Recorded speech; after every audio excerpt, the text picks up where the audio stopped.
नमस्कार मित्रांनो, मी अरुणराज जाधव तुम्हा सर्वांचं एम-पी-एस-सी वाला या फिजिक्सवालाच्या प्लॅटफॉर्मवरती स्वागत करतो. नवीनच प्लॅटफॉर्म सुरू झालेला आहे. खूप मोठी गोष्ट आहे, की एम-पी-एस-सीच्या मुलांसाठी फिजिक्सवालाने आता हा प्लॅटफॉर्म सुरू केलेला आहे आणि या ठिकाणी आमची जी सर्व टीम आहे, ही तुमच्यासाठी सर्वोत्तम कंटेंट जो आहे तो घेऊन येणार आहे, जेणेकरून तुम्ही पास होण्यासाठी या सर्व गोष्टींची मदत होईल. नॉलेज आपल्याकडे खूप सारं आहे बघा. आजूबाजूला खूप साऱ्या गोष्टी आहेत. नॉलेज खूप सारं आहे. रोज पेपर वाचत असतो. समाज माध्यमांमध्ये वेगवेगळ्या काही ना काहीतरी गोष्टी वाचत असतो, बघत असतो. पण आपल्याला परीक्षार्थी व्हायचंय. आपण आहोत उमेदवार, विद्यार्थ्याच्या पुढची स्टेज आपली झालेली आहे. मग अशा वेळेस न्यूजच्या पलीकडे जाऊन तो इश्यू जो आहे, तो समजून घेणं गरजेचं आहे. आणि आज आपण असाच एक इश्यू समजून घेणार आहोत. तो आहे गेल्या काही महिन्यांपासून महाराष्ट्रामध्ये सुरू असलेला बेळगावचा इश्यू. आपल्या सगळ्यांना माहिती आहे बेळगाव संदर्भात खूप आधीपासून वाद चालू आहे. महाराष्ट्राची मागणी आहे सातत्याने ही, की बेळगाव जो आहे तो महाराष्ट्रामध्ये सामील व्हायला पाहिजे. आणि कर्नाटक सातत्याने हेच सांगत आलेले आहे, की बेळगाव हा त्यांचा भाग आहे आणि ते त्या पद्धतीने त्या ठिकाणी कामसुद्धा करताना दिसतायत. आता परत एकदा हा विषय नव्याने चर्चेमध्ये आलेला आहे. आपल्या अभ्यासक्रमाच्या दृष्टीने आपण काय बघणार आहोत ह्याच्यामध्ये? आपल्यासाठी काय महत्त्वाचं आहे? हा विषय कशामध्ये येऊ शकतो? येणार कशामध्ये? जनरल स्टडीज 2 मध्ये. नंतर 2 राज्यांमधील हा सीमावाद आहे. सीमावाद आहे. किती गावं कुणाकडे असणार? कोणता भाग कोणाकडे असणार? मग हे कोण ठरवणार? कसं ठरवलं जाणार? ह्या सगळ्या गोष्टी आज आपण याच्यामध्ये बघणार आहोत. टॉपिक्स कोणकोणते आहेत? संघ व राज्य यांची कार्य व जबाबदाऱ्या हे बघणार. संसदेचे अधिकार आणि विशेषाधिकार आणि या संदर्भात न्यायपालिकेची कार्यकक्षा काय आहे? न्यायपालिकेचा रोल काय असू शकतो? हेही आपण याच्यामध्ये बघण्याचा प्रयत्न करणार आहोत. ठीक आहे. सध्या विषय जो आहे असा चालू आहे, की मधल्या काळामध्ये आपल्या इथं विधानसभेचं जे अधिवेशन चालू होतं, तर त्यावेळेस असा ठराव मांडण्यात आला, की बेळगाव जो आहे, हा काय व्हायला पाहिजे? तर हा युनियन टेरिटरी ज्याला आपण केंद्रशासित प्रदेश म्हणतो, अशी मागणी करणारा ठराव जो आहे तो संमत करण्यात आला होता. आता या ठिकाणी तुम्हाला मॅपमध्ये दिसेल बघा, हा बेळगावचा भाग आहे. महाराष्ट्र इकडे कर्नाटक आहे. असा ठराव पास करण्यात आला आणि तो चेंडू गेला कोणत्या बाजूला मग? तो गेला केंद्र सरकारकडे. याच दरम्यान केंद्र सरकारचे जे म्हणजे आपले जे गृहमंत्री आहेत अमित शहा यांनी काय केलं, तर या दोन्ही राज्यांमध्ये जो हा वाद आहे, हा वाद सोडवण्यासाठी 6 मंत्र्यांची एक कमिटी गठीत करावी असं सांगितलं. मग या 6 जणांमध्ये तिघे असतील महाराष्ट्राचे आणि तिघे असतील कर्नाटकचे आणि त्याच्यातून तो इश्यू सॉल्व्ह करावा असं त्यांचं काहीतरी असणार आहे प्लॅनिंग. पण तरीसुद्धा आपल्याला ह्याचं बॅकडेटमध्ये जाऊन हिस्ट्री समजून घेणं फार गरजेचं आहे. काय झालं होतं? कसं झालं होतं? या सगळ्या गोष्टी समजून घेणं गरजेचं आहे. आता ह्याची स्टोरी सुरू कुठं होते? भारत स्वतंत्र झाला इथपासून. भारत स्वतंत्र झाला. ठीक आहे. ब्रिटिश या ठिकाणाहून निघून गेले. आता देश स्वतंत्र झाल्यानंतर आपल्या इथं जे वेगवेगळे छोटे-छोटे प्रदेश आहेत, म्हणजे प्रदेशच म्हणूयात आपण त्याला, राज्य न म्हणता. या सगळ्यांच्या वेगवेगळ्या अस्मिता आहेत. सांस्कृतिक अस्मिता वेगळी आहे, परंपरेसंदर्भातली अस्मिता वेगळी आहे, भाषेसंदर्भातली अस्मिता वेगळी आहे आणि मग झालं असं, की प्रत्येक जे भाषिक अस्मिता जी आहे, त्या तसे जे ग्रुप आहेत, या सगळ्यांनी स्वतंत्र राज्याची मागणी करायला सुरुवात केली. ठीक आहे. मग सर्वप्रथम झालं काय? ज्यावेळेस भाषेनुसार स्वतंत्र राज्याची मागणी व्हायला लागली, तर सर्वप्रथम धर कमिशनची स्थापना करण्यात आली. धर कमिशन. मग ह्या धर कमिशनचा उद्देश काय होता? तर भाषावार प्रांतरचना असावी का नसावी हे ह्यांनी सांगावं.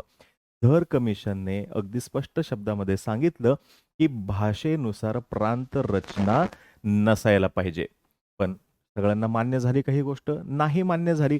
मग धर कमिशन नंतर क्रमांक 2चं जे आहे ते कमिशन आलं ते म्हणजे जे-व्ही-पी. जवाहरलाल नेहरू, वल्लभभाई पटेल, पट्टाभी सितरमैया ही ती कमिटी होती. याही कमिटीचा उद्देश तेच होता, की भाषेनुसार आपल्या इथं प्रांतरचना किंवा राज्यांची निर्मिती व्हावी किंवा नाही व्हावी. मग याही कमिटीने असंच सांगितलं, की भाषेनुसार प्रांतरचना व्हायला नको. या दोघांचंही म्हणणं हेच होतं, की प्रशासकीयदृष्ट्या सोयीचं कसं असेल त्या पद्धतीने प्रांतरचना व्हायला पाहिजे. पण दोघांच्याही गोष्टी म्हणजे ह्या दोन्ही कमिशनने जे काही सांगितलं, हे काही सगळ्यांना पटलं नाही आणि त्यावेळेस पोट्टी श्रीरामुलू म्हणून एक नेते होते. ते उपोषणाला बसले. खूप मोठं त्यांनी उपोषण केलं आणि त्यामध्ये त्यांचा दुर्दैवी मृत्यू झाला आणि मग गव्हर्नमेंट जे आहे, government was forced to create first linguistic state. पहिलं स्टेट जे आहे ते बनवावं लागलं त्यांना भाषेनुसारचं आणि त्यावेळेस निर्मिती जी झाली ती झाली आंध्र प्रदेशची. आणि मग याच्यानंतर सगळेच परत अजून उठून उभे राहिले. भाषेनुसार तुम्ही आंध्र प्रदेशची तर निर्मिती केली. मग आता काय? मग पुढे एक अजून कमिटी आली. त्या कमिटीचं नाव होतं फजल अली कमिशन.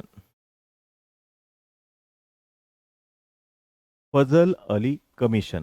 आता ह्याच्यामध्ये 3 मेंबर होते. एक होते पन्नीकर, दुसरे जे होते दुसरे होते फजल अली आणि तिसरे जे होते ते कुन्नरू. असे हे 3 जण होते फजल अली कमिशनमध्ये आणि फजल अली कमिशनने भाषा हा प्रांत रचनेसाठीचा जो मुद्दा आहे किंवा राज्य निर्मितीसाठीचा जो मुद्दा आहे, याला तत्वतः मान्यता दिली. कोणी? फजल अली कमिशनने. पण त्यांचा महत्त्वाचा मुद्दा हा होता, की देशाच्या युनिटीला, देशाची जी एकता आहे, याला कुठेही धक्का लागता कामा नये, अशा पद्धतीने ही सगळी निर्मिती करावी. तत्वतः मान्यता आहे. पूर्णतः मान्यता आहे का? आणि मग त्यावेळेस 1956 मध्ये स्टेट रिऑर्गनायझेशन कमिशन जे आहे हे, याच्यानुसार आपल्या इथे काय झाली? राज्यांची निर्मिती व्हायला सुरुवात झाली आणि मग तेव्हाच पुढे सगळ्या गोष्टी होत गेल्या. आता हा फक्त आकडा लक्षात ठेवा किंवा हे वर्ष जे आहे ते लक्षात ठेवा. 1956 वालं काय झालं, काय नाही झालं. आता बघा महाराष्ट्र आणि कर्नाटक. महाराष्ट्र अगोदरचं काय होतं? तर सुरुवातीचं ते होतं बॉम्बे स्टेट. बरोबर? बॉम्बे स्टेट आणि हे कर्नाटक तर आहेच. आता बघा ज्यावेळेस 1956 आसपास हे जे म्हैसूर आहे ते कर्नाटक स्टेटमध्ये कन्व्हर्ट झालं आणि तेव्हापासून बॉम्बे स्टेटबरोबर त्यांचा वाद या मुद्द्यावरती चालू आहे. कोणता? बेळगाव या मुद्द्यावरती. मग 1960 मध्ये महाराष्ट्र राज्याची निर्मिती झाल्यानंतर संयुक्त महाराष्ट्र समिती जी आहे त्यांनी सुद्धा याच्यामध्ये खूप प्रभावीपणे काम केलं. पण विषय काही मिटतच नव्हता. म्हणजे ह्याच्यावरती सोल्युशन काही निघतच नव्हतं.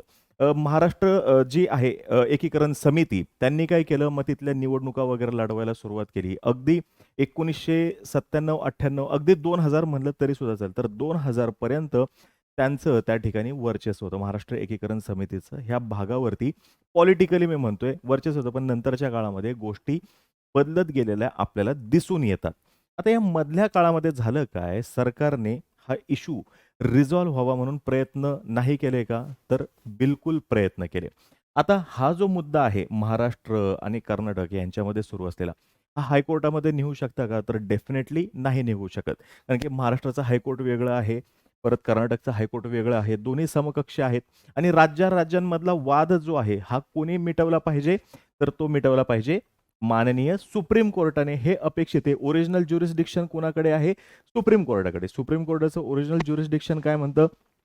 राज्यांमधला वाद, केंद्र आणि राज्य यांच्यामधला वाद जो आहे तो कोण मिटवणार? तर सुप्रीम कोर्ट मिटवणार आणि ते तसं घटनेमध्ये सुद्धा नमूद करण्यात आलेलं आहे. हे फार महत्वाचं आहे. कलम काय आहे? 131 नुसार हे सगळ्या गोष्टी सांगण्यात आलेल्या आहेत. म्हणून मग हा वाद सर्वप्रथम केंद्र सरकारने मिटवण्याचा प्रयत्न केला.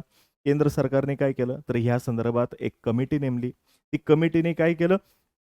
तर ज्यावेळेस महाराष्ट्राची मागणी होती, की बेळगाव, कारवार, निपाणी हा जो सगळा भाग आहे, हा महाराष्ट्रामध्ये यायला हवा. हे सगळंच्या सगळा भाग महाराष्ट्रामध्ये यायला हवा. ते सर्व जे तिथले ते सगळं मग त्या संदर्भात जी कमिटी नेमली, कमिटीने असं सांगितलं, की एवढा-एवढा भाग इकडं द्या, एवढा-एवढा भाग इकडं द्या. असं त्या कमिटीने सांगितलं होतं, महाजन कमिशननी. 1966 दरम्यान त्यांनी हे सांगितलं होतं.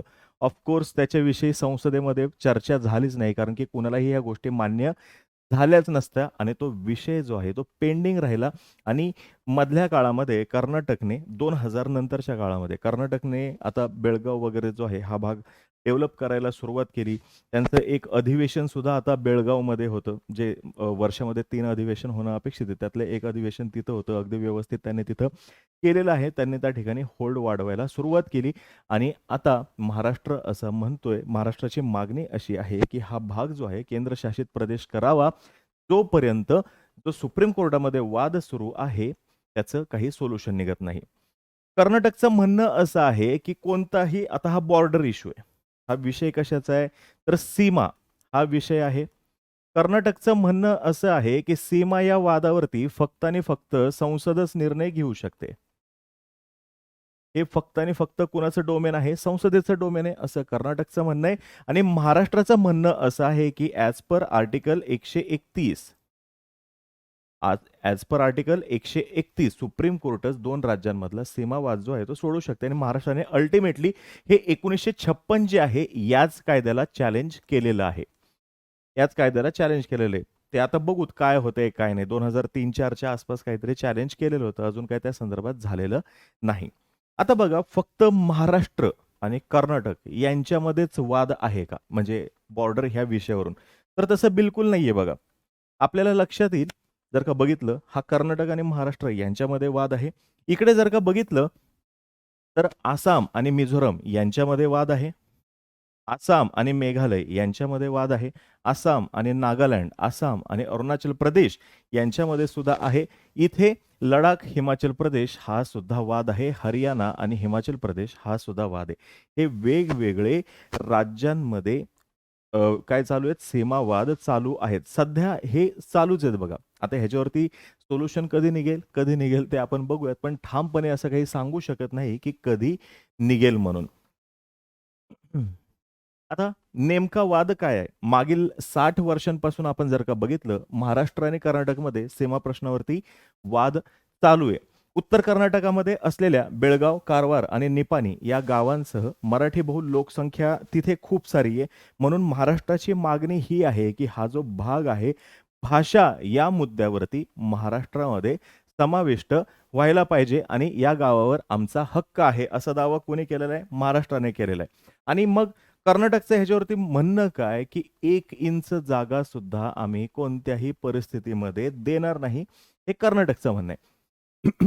आता महाराष्ट्र काय म्हणतोय? हा सगळा भाग. आता ह्याच्यातलं जास्तीत जास्त कोणाची चर्चा केली जाते? हा कारवार, बेळगाव, निपाणी यांच्या सहित संयुक्त महाराष्ट्र व्हायलाच पाहिजे, ही महाराष्ट्राची मागणी आहे. कर्नाटक म्हणते आम्ही काहीही देणार नाही. आता ज्यावेळेस या संदर्भात महाजन कमिटी नेमली गेली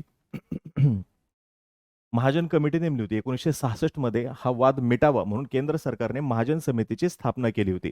मग सर्वोच्च न्यायालयाचे माजी सरन्यायाधीश मेहरचंद महाजन हे या समितीचे अध्यक्ष होते आणि या समितीने बेळगाव कारवारसह 247 गावं कर्नाटकमध्येच राहतील असा निर्णय घेतला होता. उलट त्यांनी तर म्हणजे अजून त्याच दरम्यान ही पण चर्चा चालू होती, की अक्कलकोट, दक्षिण सोलापूर वगैरे जो आहे हे सुद्धा कर्नाटकमध्ये जायला पाहिजे असंही ते त्यांचं ऑब्झर्वेशन होतं. मग या निर्णयावरती आक्षेप घेत महाराष्ट्र सरकारनं सर्वोच्च न्यायालयामध्ये धाव घेतली.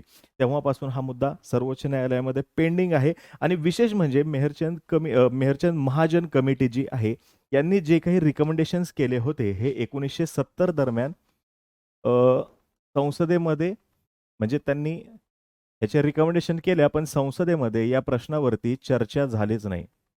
संसद, नो डिस्कशन. कारण की मान्य होणाऱ्या गोष्टी होत्या का? तर मान्य होणाऱ्या गोष्टी नव्हत्याच. त्याच्यामुळं याच्यावरती डिस्कशन झालंच नाही आणि वाद जो आहे सुरूच राहिला. 1966 महाजन कमिशन.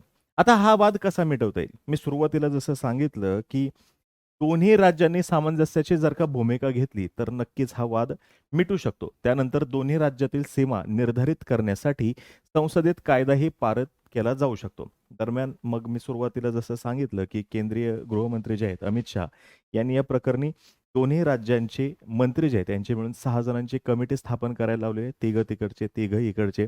पण गेल्या 60 वर्षातला आपण जर का इतिहास बघितला म्हणजे महाराष्ट्राच्या निर्मितीपासूनचा जरी बघितला, तसं बघायला गेलं तर थोडं अजून बॅकडेटमध्ये जायला पाहिजे. पण आपण ढोबळ एक 60 म्हणूयात. तेव्हापासून जर का बघितलं तर या कमिटीमधून असं खूप काही फ्रुटफुल समोर येईल असं वाटत नाहीये. मग इतर कायदेशीर मार्ग काय आहेत? देशामध्ये 2 किंवा त्यापेक्षा जास्त राज्यांमध्ये जर का वाद असेल, तर तो 2 पद्धतीने सोडवता येतो. एक म्हणजे सर्वोच्च न्यायालयाच्या माध्यमातून किंवा आंतरराज्यीय समिती जी आहे त्याच्याद्वारे. आता याच्याही अगोदर थोडंसं अलीकडे जर का आपण आलो, तर एक महत्त्वाची गोष्ट इथं जे म्हणलेलं आहे, संसदेत कायदाही पारित केला जाऊ शकतो. म्हणजे बघा संसद काय करू शकते? हे एक राज्य आहे सपोज. ह्या राज्याचे ते 2 भाग करू शकतं. बरोबर? एवढे भाग सुद्धा करू शकतं त्यांच्या मर्जीनुसार किंवा ही 2 राज्य जी आहेत, ही एकत्रितपणे मिळून ते त्याचं एक राज्य सुद्धा करू शकतात. हे 2 असे वेगवेगळे होते चिकटून-चिकटून एकमेकाला. तर याच्याऐवजी ते काय करतील? पूर्ण एक राज्य सुद्धा करू शकतात. हे कोण करू शकतं? संसद करू शकतं. नक्कीच करू शकतं. आणि संसदेकडे तो अधिकार आहे का? तर डेफिनेटली संसदेकडे तो अधिकार आहे. संसद करू शकतं. फक्त हे करत असताना त्यांना काय करावं लागतं? तर त्या राज्याला त्या संदर्भात त्यांना सूचना द्यावी लागते. म्हणजे राष्ट्रपती महोदय देतील किंवा संसद देतील त्या पद्धतीने सूचना करतील. हां, हे नक्की आहे की जर का राज्याने या संदर्भात काही आक्षेप जर का घेतले, तर ते एंटरटेन करायचे किंवा नाही हा पूर्णपणे संसदेचा विषय आहे. संसद म्हणा किंवा राष्ट्रपती महोदय म्हणा, पूर्णपणे त्यांची पॉवर आहे ती. त्यांनी जे काही म्हणणं मांडलेलं आहे ते ऐकायचं किंवा नाही ऐकायचं. हा पहिला मुद्दा. आता महाराष्ट्राने ठराव कोणता पास केलाय हो? ठराव त्यांनी पास केलेला आहे ह्याच्या संदर्भातला युनियन टेरिटरी म्हणून त्याला घोषित करावं, बेळगाव ह्या भागाला. आता युनियन टेरिटरी म्हणून जर का घोषित करायचं असेल, तरी सुद्धा त्या संदर्भात एक 18वी घटना दुरुस्ती झालेली होती. 18th AMD लिहितो मी. 18वी घटना दुरुस्ती झाली होती. अगोदर कसं होतं? एका राज्याचे 2 भाग करणं किंवा 2 राज्य मिळून 1 राज्य तयार करणं, राज्यांच्या सीमा बदलणं हा पूर्णपणे संसदेचा अधिकार होता. पण 18व्या घटना दुरुस्तीने असं केलं, की फक्त राज्य नाही तर केंद्रशासित प्रदेशाची निर्मिती करणं सुद्धा हा संसदेच्या अधिकार कक्षेतला विषय केलेला आहे आणि युनियन टेरिटरी संदर्भात संबंधित राज्याला तर विचारण्याची गरज सुद्धा नाही. म्हणजे जर का सरकारला वाटलं, म्हणजे अर्थातच केंद्र सरकारला, संघ सरकारला जर का वाटलं, की आपण असं करावं, तर ते स्वतःहून ते करू शकतात. त्या राज्याला विचारण्याची गरज नाही. पण राज्याचे जर का 2 भाग करायचे असतील, तर ते काय करतात? प्रोसेस जी आहे विचारलं पाहिजे. फक्त मत विचारात घ्यावं किंवा नाही हा पूर्णपणे त्यांचा अधिकार आहे. हे अशा पद्धतीने गोष्टी होतात. आता बघा युनियन टेरिटरी जर का निर्माण करायची असेल म्हणजे ह्या संदर्भातला तो मुद्दा फार महत्त्वाचा आहे. युनियन टेरिटरी जर का आपल्या इथले सगळे युनियन टेरिटरी बघा, हे एकतर त्यांच्या इथलं कल्चर वेगळं आहे म्हणून युनियन टेरिटरी आपल्या इथं निर्माण झालेले आहेत किंवा तो भाग इतका छोटा आहे की इकॉनॉमिकली तो मागं पडलेला आहे किंवा त्याचं कल्चर इतरांपेक्षा वेगळं आहे. त्याला मूळ प्रवाहामध्ये जर का आणायचं असेल त्याच्या आजूबाजूच्या कुणाच्या, तर ते शक्य होत नाहीये म्हणून तो भाग युनियन टेरिटरी आहे किंवा वाद आहे म्हणून युनियन टेरिटरी आहे. आता तुम्ही जर का बघितलं, की आपल्या इथं युनियन टेरिटरी कोणत्या-कोणत्या आहेत? पॉंडिचेरी. तिथं बघा कल्चर वेगळं आहे. दीव दमन या ठिकाणचं कल्चर जर का बघितलं, ते वेगळं आहे. दिल्ली जर का बघितलं आपण, तर ते सुरक्षेच्या दृष्टीने फार महत्त्वाचं आहे म्हणून दिल्ली केंद्रशासित प्रदेश आहे. हे असे सगळे केंद्रशासित. इथे फक्त महाराष्ट्राची जर का आपण बघितली, महाराष्ट्राचा बेळगाव विषय, महाराष्ट्र जे म्हणतोय बेळगावला केंद्रशासित करा, तर या ठिकाणी जास्तीत जास्त चंदीगड सोबत हा जवळ जाणारा विषय. चंदीगड जे आहे, तिथेच फक्त हा जवळ जाणारा विषय. हे पण मी कशामुळे म्हणतोय, चंदीगड जर का बघितलं, पंजाब आपण मॅप बघितला तर पंजाबचा म्हणजे फाळणी झाल्यानंतर खूप मोठा भाग तिकडे पाकिस्तानकडे राहिला आणि इकडे भारताकडे. त्यावेळेस लाहोर फार मोठं शहर होतं आणि ज्यावेळेस लाहोर पाकिस्तानमध्ये गेलं, तर एक नवीन राजधानी असणं गरजेचं होतं आणि अशा वेळेस चंदीगड जे आहे, हे नाव समोर आलं होतं. पंजाबमधून जसं हरियाणा वेगळं झालं, पंजाबमधून हरियाणा वेगळं झालं, तर हरियाणा वेगळं झाल्यानंतर मला ते 1966-67 दरम्यानच हरियाणा वेगळं झालेलं आहे. मग हरियाणासाठी सुद्धा काही वर्षांपुरती चंदीगड हीच राजधानी होती आणि हरियाणाने पुढील 5-10 वर्षांमध्ये स्वतःची राजधानी विकसित करणं अपेक्षित होतं, पण तसं काही झालं नाही. आजच्या दिवशी चंदीगड हा केंद्रशासित प्रदेश आहे आणि ह्या दोन्ही राज्यांची राजधानी सुद्धा आहे. मग तशा पद्धतीने बेळगावचा विषय जाऊ शकतो का? हा एक मुद्दा आहे. आता येतो आपल्या पुढच्या मुद्द्याकडे. काय तर कशा पद्धतीने हा वाद सोडवता येऊ शकतो? तर पहिला आहे सर्वोच्च न्यायालयाच्या माध्यमातून. संविधानातलं कलम 131 मी सुरुवातीला जे म्हटलं 131 नुसार सर्वोच्च न्यायालयाची जी अधिकार कक्षा आहे, याच्यामध्ये येतं 2 राज्यांमधला वाद, केंद्र सरकार आणि राज्य याच्यातला वाद, केंद्र सरकार आणि राज्ये यांच्यातला वाद हे ओरिजिनल ज्युरिस्डिक्शनमध्ये येतं कलम 31 नुसार न्यायालय काय करतं, दोन राज्य किंवा केंद्र सरकार आणि राज्य सरकारमधील किंवा 2 पेक्षा जास्त राज्यांमधील वादात निर्णय घेण्याचा अधिकार कुणाला आहे? सर्वोच्च न्यायालयाला आहे. यासोबतच अजून एक महत्त्वाचा जो ह्याच्यात दिलेला आहे तो म्हणजे आंतरराज्य समिती. आंतरराज्य समिती आर्टिकल 263 कलम 263 ही आंतरराज्य समिती असते. जे इंग्लिशमध्ये प्रिपेअर करणार आहेत त्यांच्यासाठी इंटरस्टेट काउन्सिल असं आपण ह्याला म्हणूयात. आता ही इंटरस्टेट काउन्सिल जी आहे ती सुद्धा या संदर्भात निर्णय नक्कीच घेऊ शकते. पण गडबड अशी आहे की आपल्या इथं जे इंटरस्टेट काउन्सिल आहे याची लास्ट मीटिंग 2016 दरम्यान काहीतरी झाली होती. इंटरस्टेट काउन्सिल संदर्भातलं जे क्रिटिक आहे ते तुम्ही वाचू शकता. तमिळनाडूचे जे मुख्यमंत्री आहेत त्यांचं या संदर्भातलं म्हणणं काय आहे ते आर्टिकल तुम्ही शोधून वाचायला काही हरकत नाही. आंतरराज्य समितीद्वारे देखील 2 राज्यांमधील वाद मिटवला जाऊ शकतो संविधानाच्या कलम 263 नुसार. आता बघा सरकारिया म्हणून एक कमिशन होतं. सरकारिया कमिशन. तर सरकारिया कमिशनने शिफारस केली होती की ही आंतरराज्य समिती जी आहे, इंटरस्टेट काउन्सिल जी आहे, ही तुम्ही एक परमनंट बॉडी म्हणून क्रिएट करा असं त्यांनी सांगितलं होतं. पण प्रेसिडेन्शियल ऑर्डरद्वारे ही जी काउन्सिल आहे, ही परिषद जी आहे ही स्थापन करण्यात आली आणि त्यासंबंधी आता सगळ्या गोष्टी चालू आहेत. त्याच पद्धतीने त्याचं कार्य चालत असते. ह्याची जी स्थायी समिती आहे, ह्या स्थायी समितीचे चेअरमन जे आहेत ते असतात कोण? गृहमंत्री असतात. ही पूर्ण समिती जी आहे ह्याचे अध्यक्ष कोण असतात? हा तुमच्यासाठी होमवर्कचा भाग आहे. तुम्ही कुठे गेल्यावर तुम्हाला ही सगळी इन्फॉर्मेशन मिळेल. इंटरस्टेट रिलेशन्स पॉलिटी जे आहे तिथे जर का तुम्ही गेलात तर तुम्हाला या संदर्भातली व्यवस्थित माहिती मिळू शकते. 2021 मध्ये या समितीची पुनर्रचना करण्यात आली आहे. सद्यस्थितीमध्ये या समितीत 10 केंद्रीय मंत्री कायमस्वरूपी सदस्य आहेत. तसंच या संबंधित संसदेच्या स्थायी समितीची पुनर्रचना करण्यात आलेली आहे. अमित शहा या समितीचे अध्यक्ष आहेत आणि विशेष म्हणजे ही जी समिती आहे ह्याच्यामध्ये महाराष्ट्र, गुजरात आणि उत्तर प्रदेशचे मुख्यमंत्री जे आहेत ते सुद्धा आहेत. त्याच्यामुळं येणाऱ्या काळामध्ये हा विषय लवकर सॉल्व्ह होईल अशी अपेक्षा करायला काही हरकत नाही. परत एकदा समजून घ्या टाइमलाईन जी आहे कधीपासून वाद चालू आहे. ज्यावेळेस बॉम्बे स्टेट होतं तेव्हापासूनचा हा वाद आहे. क्रमांक 1 महाराष्ट्र एकीकरण समिती जी आहे याच्यातला रोल फार महत्वाचा आहे. क्रमांक 3 महाजन कमिशन हे सुद्धा या ठिकाणी फार महत्वाचं आहे. महाजन कमिशन. त्याच्यानंतर तुमचं कलम 2-3 कलम 2 वाचा 3 वाचा 131 जे आहे ते बघा. कलम 263 हे सुद्धा बघायला काही हरकत नाही. आणि कलम 5 जी आहे युनियन टेरिटरी संदर्भातली 18th अमेंडमेंट